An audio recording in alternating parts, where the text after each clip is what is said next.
Moropi sebagai raja. Perkenalkan, nama saya Yayah Nurhayati sebagai Dewi Galung, anak pertama dari raja. Perkenalkan, saya Pani Rahmayati sebagai Chandra Kirana, anak kedua dari raja. Perkenalkan, nama saya Riswati Rahmayati sebagai nenek sihir. Perkenalkan, nama saya Ayu Lestari sebagai nenek dadaha. Perkenalkan, nama saya Deddy Abdul Rahmat sebagai Raden Inu.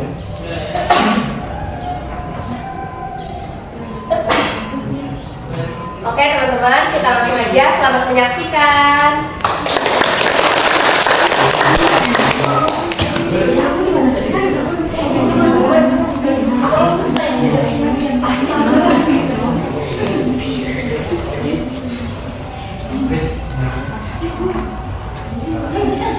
Aku di sini.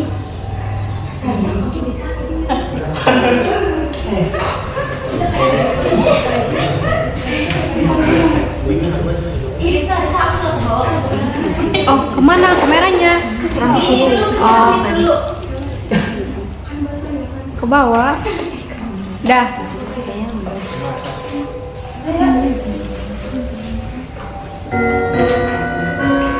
Dahulu kala di istana kerajaan Dahak, hiduplah seorang raja bersama kedua putrinya.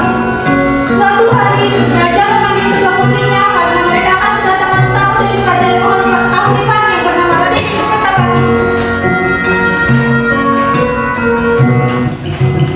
Wahai ibu, kemarilah. Ayah Anda ingin berbicara dengan kalian. Ada apa ya Anda? Apakah ayah Anda memanggilku juga? Iya putriku, ada pemberitahuan yang sangat penting. Raden Inu Kertapati dari kerajaan Kahuripan akan datang besok. Lalu, apa hubungannya dengan kami ayah Anda? Ayah sudah membuat perjanjian dengan Raden Inu Kertapati bahwa ayah akan menikahkan salah satu putri ayah dengan Raden Inu. Wah, siapa di antara kami yang akan dinikahkan dengan Raden Inu, hai ayah? Ayah telah memutuskan bahwa Chandra Kirana yang akan menikah dengan Raden Inu Kertapati, dan keputusan ini tidak bisa dibatalkan. Baiklah, maaf ayah Anda. Galuh ingin pergi ke belakang. Permisi. Terima kasih ayah Anda. Kirana senang sekali. Sama-sama anakku, mari kita persiapkan segala sesuatunya secara bersama-sama. Sementara Dewi Galuh merasa iri dengan Kirana yang bernasib baik dan jujur akan menikah dengan Inu Kertapati. Niat jahat untuk mencelakai Kirana pun terusik di pikirannya. Ia pun mendadak sebuah bubuk milik nenek sihir. Permisi, apakah ada orang di dalam? Apa yang kau butuhkan, gadis manis? Aku sangat membutuhkan bantuanmu, hai nenek sihir. Tolong bantulah aku. Apa yang kau lakukan? Wahai nenek sihir, aku ingin sekali menyihir Chandra Kirana menjadi sesuatu yang sangat mudah. Yang jelas, aku ingin Kirana menderita seumur hidupnya. Baiklah, aku akan menyihir Chandra Kirana sehingga dia tidak dapat berkenan dan menikah dengan Raden Inu. Terima kasih wahai nenek sihir, senang bekerja sama denganmu. Ini uang sebagai imbalan. Sekarang aku akan mempersiapkan kebutuhan untuknya. Kutunggu kabar dari wahai nenek sihir. Kutunggu juga kabar buruk dari Kirana. Keesokan harinya, Chandra Kirana pergi ke pasar membeli keperluan untuk menyambut kedatangan Raden Inu Kertapati. Sepulang dari pasar, Kirana melewati sebuah sungai. Di sungai tersebut, Kirana dihadang oleh seorang perempuan tua yang bersumpah. Perempuan tua itu adalah nenek sihir yang diperintahkan oleh Galuh untuk menyihir Kirana.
telah dikutuk menjadi keong emas dan dibuang ke sungai sehingga terdampar di desa dadakan.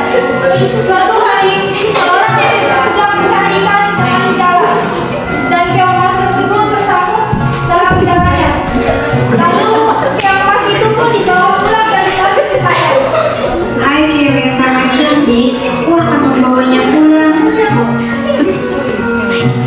Setibanya di pondok, nenek itu meletakkan keong di tempat yang aman. Lalu dia beristirahat sejenak bersih. Sampai saat ini aku belum juga mendapatkan ikan. Aku harus mencari ikan lagi. Kalau tidak mendapatkan ikan, aku mau makan apa? Nenek itu kembali mencari ikan di sungai. Kemudian Kirana berubah wujud ke manusianya. Loh, kenapa aku bisa di sini? Oh iya, tadi kan ada seorang nenek yang membawaku. Kasihan sekali nenek itu. Untuk makan saja, dia harus mencari ikan terlebih dahulu. Aku akan membuatkan makanan untuknya. Hingga menjelang malam, nenek itu tidak mendapatkan ikan seekor pun. Kemudian, nenek tersebut memutuskan untuk pulang saja. Sampainya di rumah, ia kaget karena di meja sudah tersedia masakan yang sangat enak. Si nenek bertanya-tanya pada dirinya sendiri, siapa yang mengirim masakan ini? Begitu pula hari-hari berikutnya si nenek menjalani hal yang serupa. Keesokan paginya, nenek ingin mengintip apa yang terjadi pada saat ia pergi mencari ikan. Nenek itu lalu berpura-pura pergi ke sungai untuk mencari ikan seperti biasanya. Lalu pergi ke bawah rumah untuk mengintipnya. Setelah beberapa saat, si nenek sangat terkejut karena keong emas yang ada di tempayan berbau wujud menjadi gadis cantik. Gadis tersebut lalu memasak dan menyiapkan masakan tersebut di meja. Karena merasa penasaran, nenek tersebut memberanikan diri untuk menegur gadis nan cantik itu. Siapakah kamu, wahai gadis yang cantik? Dan dari mana asalmu? Aku Chandra Kirana. Aku adalah putri kerajaan Daha yang disihir menjadi keong emas oleh nenek sihir utusan saudaraku karena merasa iri kepadaku. Siang sekali diri Mona, nenek tidak tahu saudara macam apa saudaramu itu hingga tega ingin mengutukmu. Tapi namanya manusia kalau sudah cemburu, apapun akan dilakukan. Ya sudah, sementara kamu baru tinggal di sini ya nak. Terima kasih wahai nenek yang baik hati. Sementara itu, Raden Indah Pertapati tak mau diam saja ketika tahu Chandra Kirana menghilang. Dia pun mencarinya dengan cara menyamar menjadi nenek sihir yang mengetahui hal tersebut. Kemudian menyamar menjadi nenek tua biasa untuk menemui Raden Indah Pertapati dan berniat mencelakainya. Raden Indah Pertapati kaget sekali melihat seorang nenek tua yang mengetahui tujuannya. Ia menganggap nenek tua itu sakti. Raden ingin diberikan arah yang salah.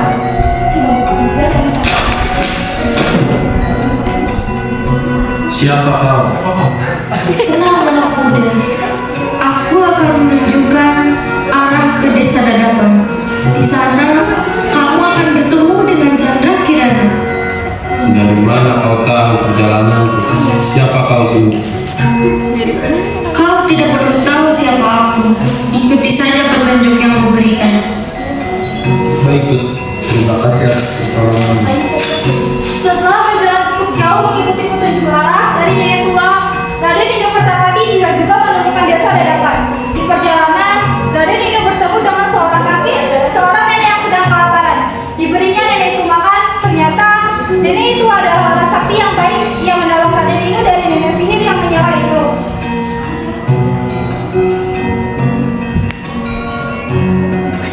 Tolonglah nak, sudah beberapa hari nenek ini tidak makan.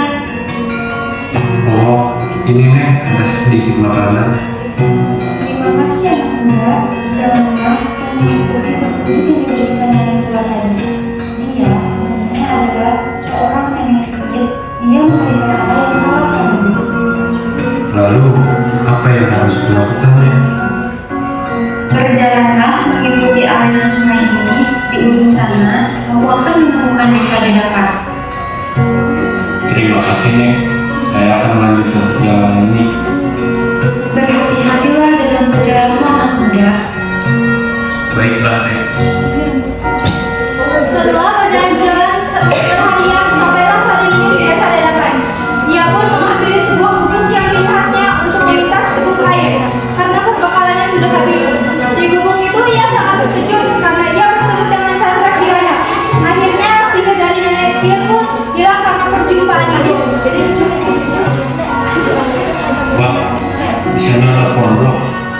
Mungkin aku bisa numpang istirahat di sana untuk sementara waktu dan setidaknya aku dapat sebelum air.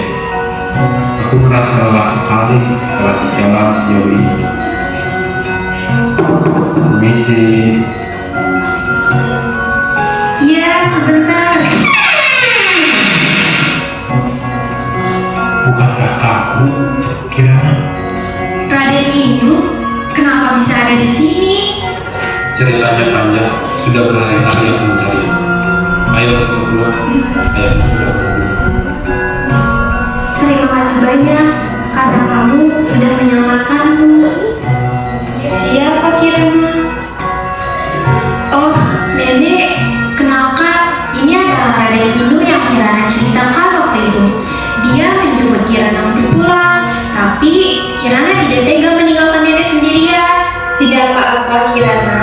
Wah, pasti kamu merindukan keluargamu. Setelah kebenaran terungkap dan kutukan Chandra Kirana sirna, istana kembali tenang. Sang raja yang sangat menyesal karena tidak mampu melindungi putri kesayangannya.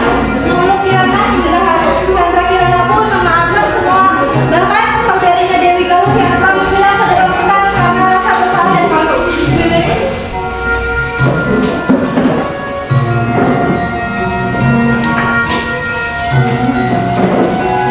Di ruang utama istana, raja mengumpulkan para penasihat dan keluarga.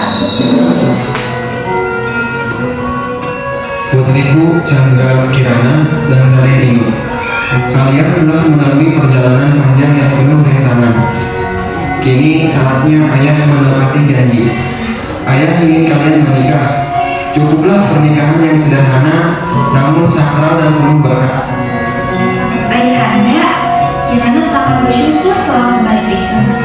Kirana tidak memerlukan pesta mewah. Kirana hanya ingin bisa hidup damai bersama orang-orang yang Kirana cintai. Benar, Bunda. Hati kami telah terikat sejak dulu. Satu pacaran sederhana di hadapan rakyat yang tulus mencintai kerajaan. Sudah lebih dari cukup bagi kami. Dan begitu keputusan itu diambil, istana pun mulai mempersiapkan sebuah pesta pernikahan kecil yang penuh cinta. Bukan di aula megah, tetapi di taman kerajaan di bawah pohon pisang tempat Chandra Kirana biasa bermain semasa kecil. Rakyat biasa diundang hadir, tak ada emas, permata, atau benda-benda mewah. Yang ada hanyalah bunga-bunga yang dipetik rakyat dari ladang mereka, tarian anak-anak desa, dan suara gamelan.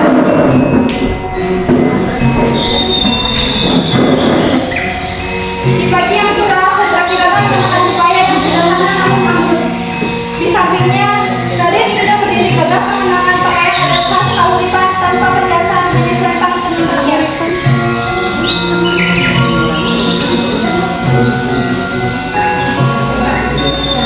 Dengan izin para leluhur dan doa seluruh rakyat, aku nyatakan pernikahan ini sah. Semoga kalian selalu dalam lindungan Tuhan, menjadi pasangan yang saling melengkapi dan membawa kebaikan bagi kerajaan.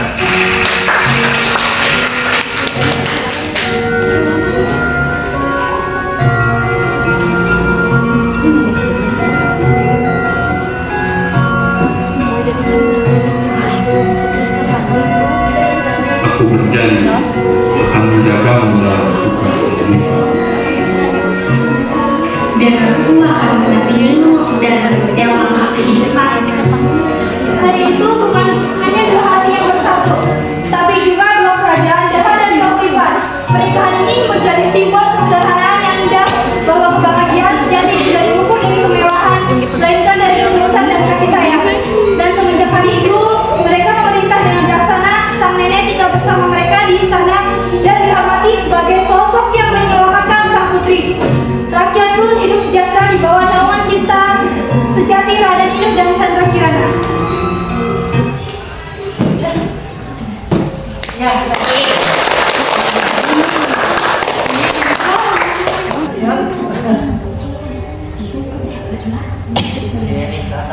Teman-teman, sekian penampilan dari kelompok 3. Terima kasih telah menyaksikan penampilan kami. Mohon maaf apabila kurang memuaskan bagi kalian semua. Ditutup. Bila itu hidayah. Wassalamualaikum warahmatullahi wabarakatuh.